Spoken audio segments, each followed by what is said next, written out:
Hey guys, the name is Irks, and welcome back to another edition of Bad Ramblings, the series where I ramble on badly. Today's topic is a Yuri manga called Nanashi no Asterism, also known in English as Nameless Asterism. First things first is the backstory. I found this manga through Amazon.com, like the surface dweller that I am, and when I first saw it, I thought to myself, this is a love triangle. I should not be reading this because I know exactly what I'm about to get myself into, which is a whole lot of pain and nothing to gain.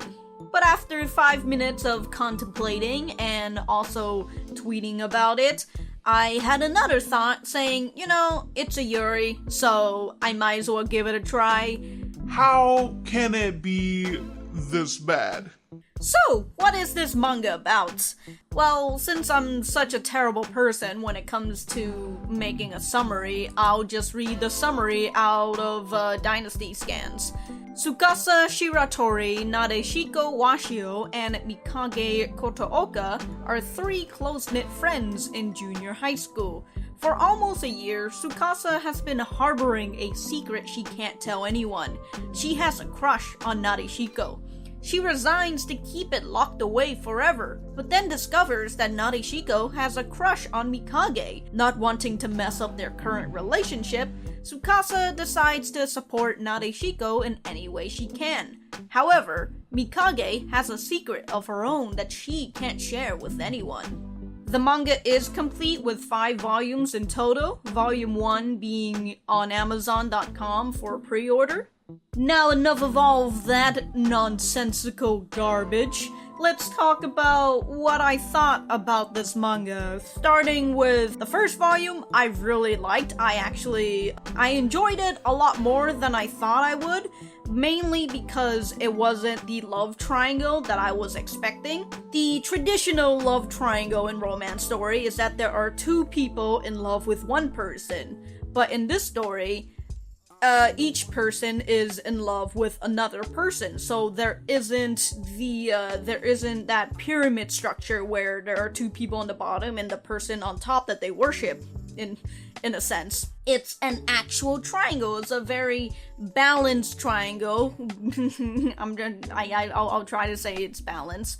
But here's the rundown. Tsukasa is in love with Nadeshiko, but Nadeshiko is in love with Mikage. However, Mikage is in love with Tsukasa.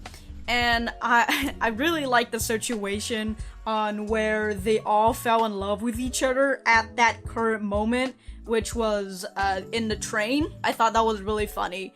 And it just made me feel like maybe, just maybe, that it might take on a completely different route. When volume 1 had finished, I had this other thought saying, they all like each other. They also want to be friends. They want to be in that close-knit friendship that they have. And if I was there, I would just say, this is 2017, you guys can be in a fucking polyamorous relationship. That being said, they are in junior high school, so when I start thinking about that, when I start thinking about their position as little girls, I might have to pull back on that whole polyamorous thing because I feel like they wouldn't really understand what the fuck that means. There is Kiss and White Lily for My Dearest Girl, if I manage to get that title right.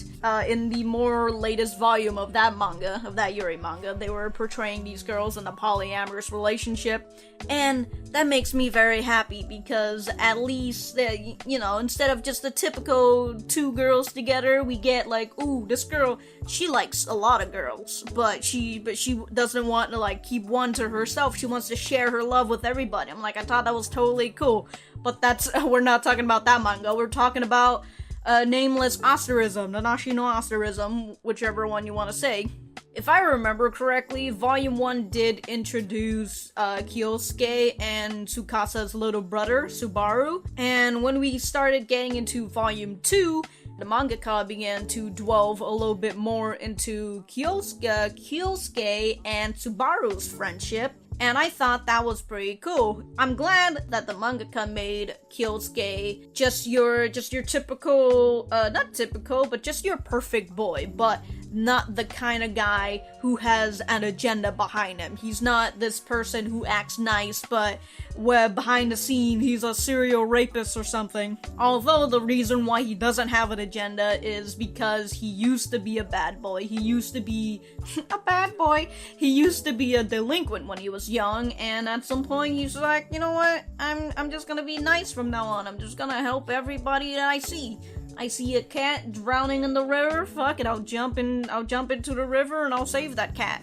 Just your typical perfect boy. So I thought that the friendship between Kyousuke and Subaru was pretty nice, especially for Subaru, whose main gripe is that he doesn't want to change. He doesn't like change. Change is very spooky. But then he meets up with Kyousuke, who in a way makes him change, makes him feel things that he doesn't want to feel about. You feel me? So the chemistry between Kyousuke and Subaru, very nice.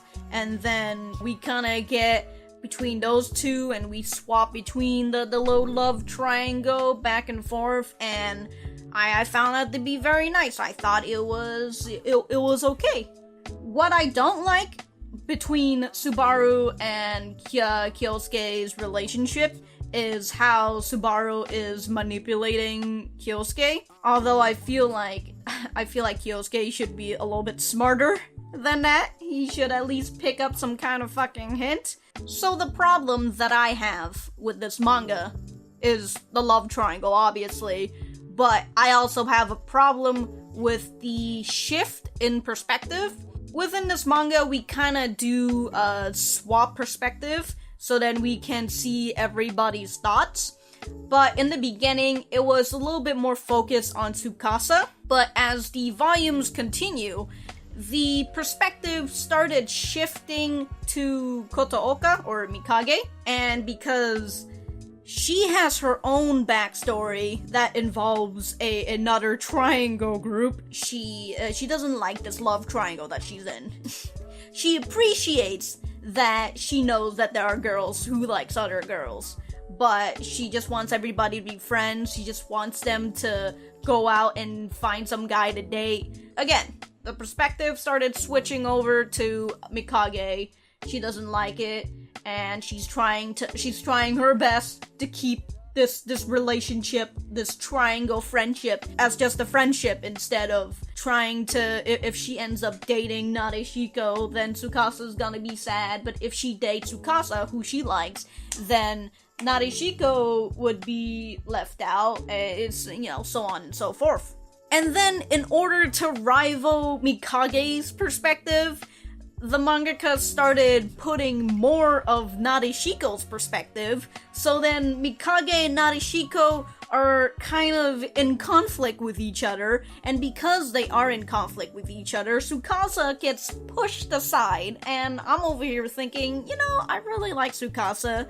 I kinda wish you wouldn't push her aside like that, although Volume 5 does really bring up that point, because Tsukasa kind of goes and she's like, oh, I can't, I've been so fucking lonely, you guys have been ignoring me, how dare you, I know this is a triangle and all, but goddamn, don't leave me out. So the mangaka did bring up that point. The bad rambling always gets worse as I continue to ramble. But anyways, yeah, we get to that point of Volume 5, where Mikage's perspective and Nadeshiko's perspective are just clashing at each other, and it all kind of crumbles down towards the end of Volume 5. It really does. Out of all the anxiety that I had to go through reading this fucking manga, the ending of Volume 5, the ending of this manga, just gets to me. Because, as I said in the beginning, it's a love triangle, and it's not gonna have any payoff.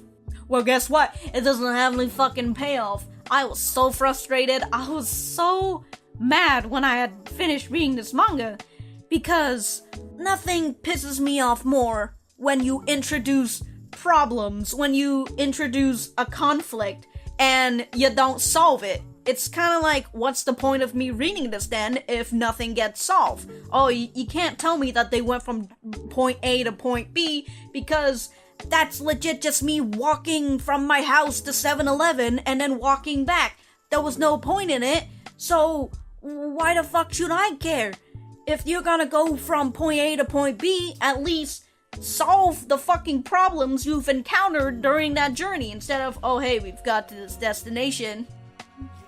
Whoop-de-doo! The problem between Kyousuke and Subaru, with the thing that Subaru's been doing, it doesn't get solved. The love triangle never really got solved because, I don't know, the manga just ends like that. The one thing that pushed me over the limit was the mangaka's notes, the character notes that happened towards the end of the manga.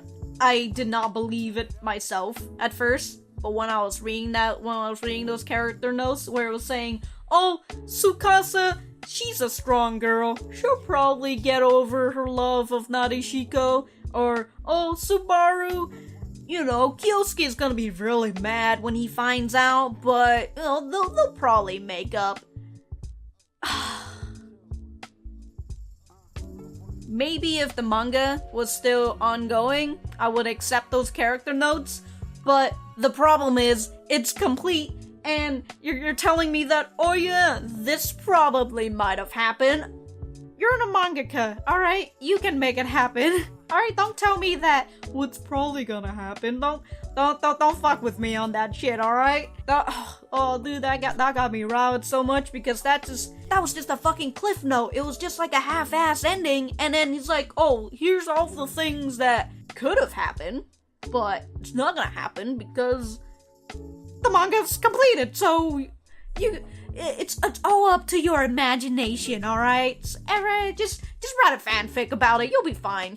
No, I will not be fine. You son of a bitch, I will not be fine. Well, as per usual, I've rambled off more than I can chew. I'll write whatever points I've missed in the description down below, and, you know, when I had finished Volume 1, I thought that I was gonna pre-order the volume because it was interesting. I did like it, but after what Volume 5 did to me, you know, I think I'm gonna invest my money on something else, something preferably like Mercy Lago. Anyways, that's about it. Thank you guys for watching this. Please remember to leave a like and a comment down below. Subscribe if you like my stuff and you want to see more of it. And if you want to see updates of what I've been doing, please remember to check out my Twitter. It usually tells you what video I'm about to make, what video is gonna come out. And I do have a Discord channel if you guys want to check that out. It is just fucking dead right now, but you know, I'll figure something out, alright? Anyways, again, thank you guys for watching this, and I'll see you guys in the next video.